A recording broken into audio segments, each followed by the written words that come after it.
सोने के गहनों की खरीदारी में धोखाधड़ी को रोकने के लिए केंद्र सरकार ने गोल्ड हॉलमार्किंग को अनिवार्य कर दिया है।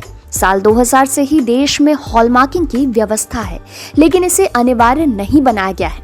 फिलहाल देश में 30% सोने की हॉलमार्किंग की जाती है। गोल्ड हॉलमार्किंग दरअसल सोने की शुद्धता का सर्टिफिकेट है। सरकार की ओर से सोने के आभूषण की हॉलमार्किंग अब अनिवार्य हो गई है।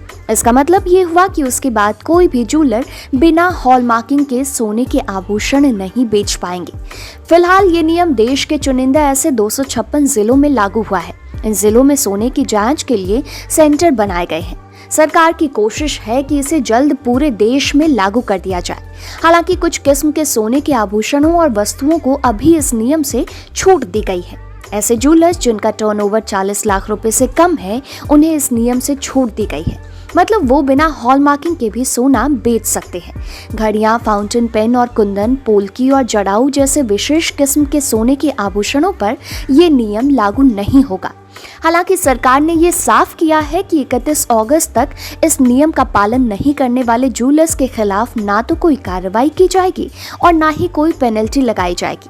फिलहाल हॉलमार्किंग के नियम 14, 18 और 22 कैरेट गोल्ड की बिक्री पर ही लागू होंगे। हॉलमार्किंग लागू होने के साथ ही सराफा व्यापारियों के लिए रजिस्ट्रेशन की प्रक्रिया को भी ऑनलाइन और ऑटोमेटिक कर दिया गया है। इधर वर्ल्ड गोल्ड काउंसिल के अनुसार भारत में करीब 4 लाख रजिस्टर्ड ज्वेलर्स हैं।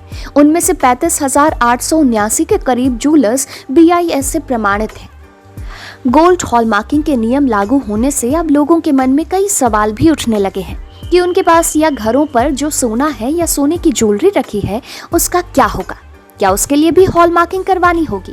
अगर घर में रखे सोने की हॉलमार्किंग नहीं करवाई तो क्या उसकी कोई कीमत नहीं होगी? इन सारे सवालों के जवाब आपको बता देते हैं। सवाल यह है कि हॉलमार्किंग नियमों के बाद घर में रखे सोने का क्या होगा। तो बता दें कि अचानक से नए गोल्ड हॉलमार्किंग के नियमों के बाद घर में रखे सोने की वैल्यू 0 नहीं हो जाएगी। सरकार ने साफ किया है कि ज्वेलर्स ग्राहकों से पुराने सोने की ज्वेलरी वापस खरीद सकते हैं, भले ही उन पर कोई हॉलमार्किंग ना हो। यानी आपके घर पर रखे सोने की ज्वेलरी पर हॉलमार्किंग के नियमों का कोई असर नहीं पड़ेगा। सवाल यह है कि घर में रखे सोने को क्या बेचा जा सकेगा? अगर आपके पास सोने की ज्वेलरी, सिक्का या फिर ईंट है तो क्या आप उसे बेच सकेंगे या उसके लिए भी हॉलमार्किंग की जरूरत होगी? तो पहले ये साफ कर लीजिए कि गोल्ड हॉलमार्किंग के नियम सिर्फ ज्वेलर्स के लिए हैं। वो कस्टमर्स को बिना हॉलमार्किंग वाली गोल्ड ज्वेलरी नहीं बेच सकते।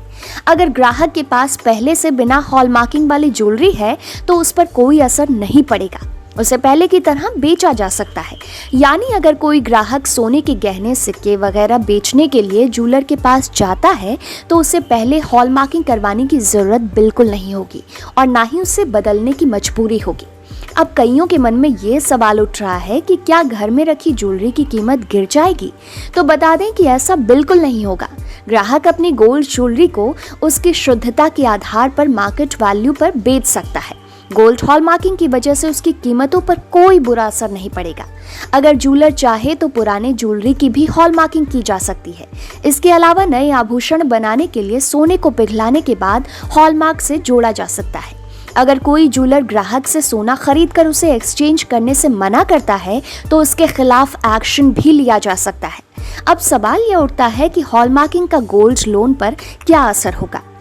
जवाब में आपको बता दें कि कई लोग पैसों की जरूरत के वक्त गोल्ड को गिरवी रखकर लोन लेते हैं। तो क्या गोल्ड लोन पर हॉलमार्किंग का कोई असर होगा? तो इसका जवाब है बिल्कुल नहीं। कोई भी ग्राहक पहले की तरह ही गोल्ड लोन ले सकेगा। गोल्ड गिरवी रखकर लोन लेते वक्त ये बिल्कुल जरूरी नहीं कि गोल्ड हॉलमार्किंग वाला है या बिना हॉलमार्किंग वाला। इसलिए हॉलमार्किंग का नियम गोल्ड लोन पर भी लागू नहीं होगा। ग्राहक को चाहिए कि सोना गिरवी रखने से पहले उसकी स्थिति के बारे में पूरी जानकारी हासिल कर ले। ग्राहक को अपने सोने की मार्केट वैल्यू का पता चल जाएगा। इसके बाद गोल्ड को गिरवी रखकर गोल्ड लोन आसानी से ले सकते हैं। वीडियो में फिलहाल इतना ही। आप बने रहिए इनसाइडर लाइव के साथ। चैनल को सब्सक्राइब जरूर कर लीजिए।